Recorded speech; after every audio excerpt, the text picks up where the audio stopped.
हमारे आप सभी लोगों का हमारे YouTube चैनल में बहुत बहुत स्वागत है।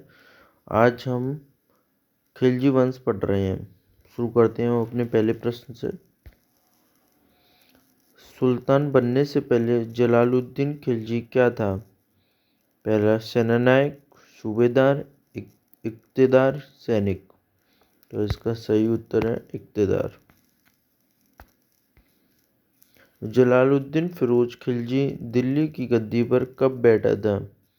तो इसका सही आंसर आप लोगों को बताना है 1291, 1290, 1296, 1293। तो इसका सही आंसर है 1290। 1290 में जलालुद्दीन की 70 साल की उम्र थी। ये दिल्ली सल्तनत पर सबसे बूढ़ा शासक था। इसकी लगभग आयु 70 वर्ष थी। नवीन मुसलमान किसे कहा गया था? दिल्ली के मुसलमानों को, मुंबई के मुसलमानों को, मद्रास के मुसलमानों को, दिल्ली में बसने वाले मंगोलों को। तो इसका सही उत्तर है दिल्ली में बसने वाले मंगोलों को नवीन मुसलमान कहा गया था। जलालुद्दीन खिलजी के शासन में अलाउद्दीन क्या था? कड़ा मानिकपुर का सैनिक, कड़ा मानिकपुर का सेनानायक, कड़ा मानिकपुर का इफ्तेदार, कड़ा मानिकपुर का सूबेदार। तो इसका सही उत्तर है कड़ा मानिकपुर का सूबेदार। जलालुद्दीन खिलजी ने देवगिरी पर कब आक्रमण किया था? 1297, 1310, 1296, 1306। तो जलालुद्दीन ने देवगिरी पर लगभग आक्रमण 1292 में किया था। 1296 में, जी 1296 में किया था।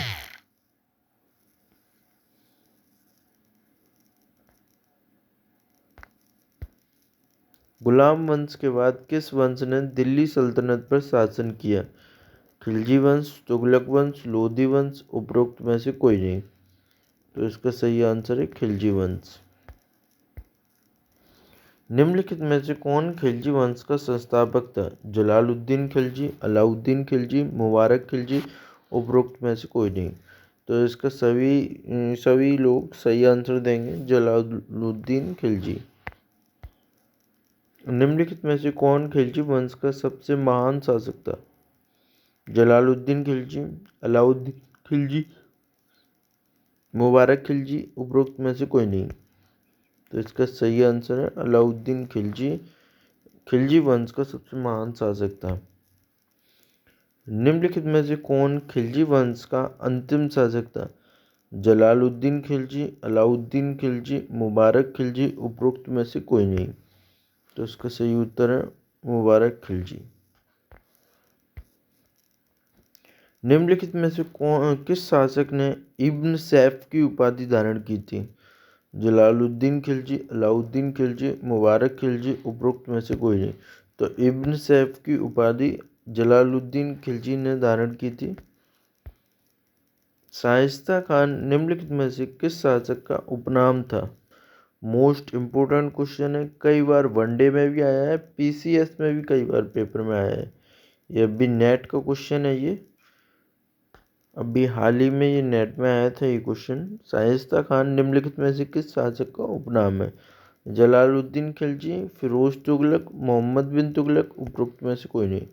तो इसका सही उत्तर है जलालुद्दीन खिलजी। निम्नलिखित में से किस शासक का राज्याभिषेक किलोखरी के महल में किया गया था? जलालुद्दीन खिलजी, फिरोज तुगलक, मोहम्मद बिन तुगलक, उपरोक्त में से कोई नहीं। तो इसका सही आंसर है जलालुद्दीन खिलजी।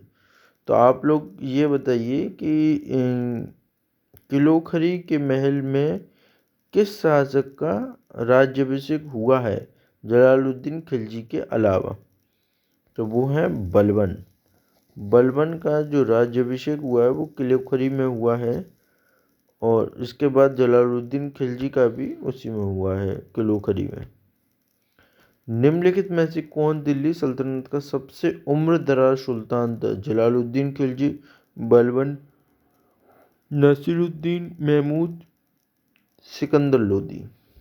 तो इसका सही उत्तर है जलालुद्दीन खिलजी। अभी मैंने थोड़ी देर पहले बताया है कि जलालुद्दीन खिलजी की उम्र लगभग 70 वर्ष की थी जब वो दिल्ली के सिंहासन पर बैठा था।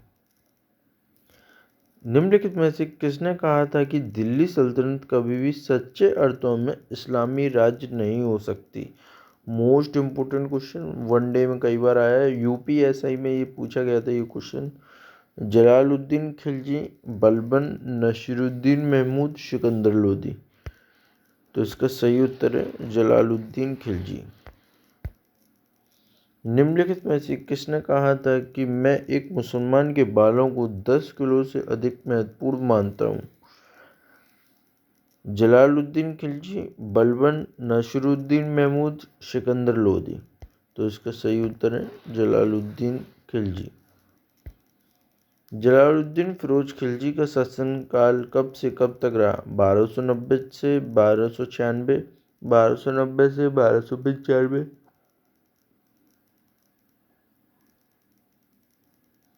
1280 से 1290, 1290 से 1296। तो इसका सही उत्तर है 1290 से 1296। किस युद्ध को जीत न पाने के कारण जलालुद्दीन खिलजी ने यह तर्क दिया कि वह अपने मुस्लिम भाइयों का रक्त नहीं बहाना चाहता था? रणथंभौर का युद्ध, मालवा का युद्ध, कालिंजर का अभियान, इनमें से कोई नहीं। मोस्ट इम्पोर्टेंट क्वेश्चन है ये, कई बार पेपरों में आया है। आप लोग अगर थोड़ा सा अच्छे से आप लोगों ने हिस्ट्री पढ़ी है तो आप लोग इसका करेक्ट आंसर बता देंगे। ये युद्ध रणथंभौर का युद्ध 1291 में लड़ा गया था राणा हमीरदेव के विरुद्ध। तो इसका सही आंसर है रणथंभौर का युद्ध। दिल्ली सल्तनत में सर्वप्रथम किसके शासनकाल में दक्षिण का अभियान प्रारंभ हुआ था? जलालुद्दीन खिलजी, बलबन, अलाउद्दीन, सिकंदर लोदी। तो इसका सही उत्तर है जलालुद्दीन खिलजी। जलालुद्दीन खिलजी का राजत्व सिद्धांत किस पर आधारित था?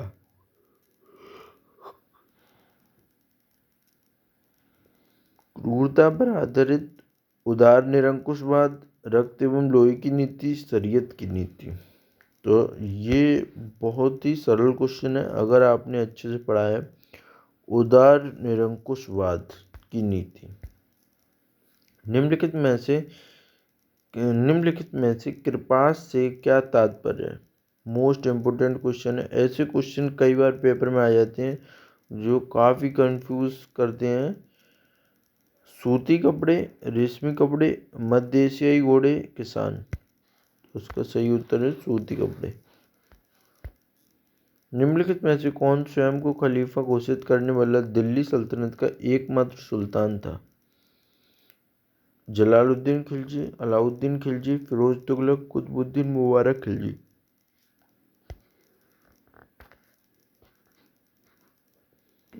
इसका सही उत्तर है कुतुबुद्दीन मुबारक खिलजी। निम्नलिखित में से कौन सा शासक अपने दरबार में महिलाओं के कपड़े पहनकर आता था? अलाउद्दीन खिलजी, कुतुबुद्दीन मुबारक खिलजी, नसीरुद्दीन महमूद, कैकुबाबाद। ये प्रश्न कई बार वनडे एग्जाम में भी आया है, पीसीएस में भी आया है, कई पेपर में प्रीवियस में भी आया है। ये मोस्ट इम्पोर्टेंट क्वेश्चन है। खिलजी वंश से मोस्ट इम्पोर्टेंट क्वेश्चन है। तो इस क्वेश्चन का सही आंसर है कुतुबुद्दीन मुबारक खिलजी। इस प्रश्न का सही उत्तर है कुतुबुद्दीन मुबारक खिलजी।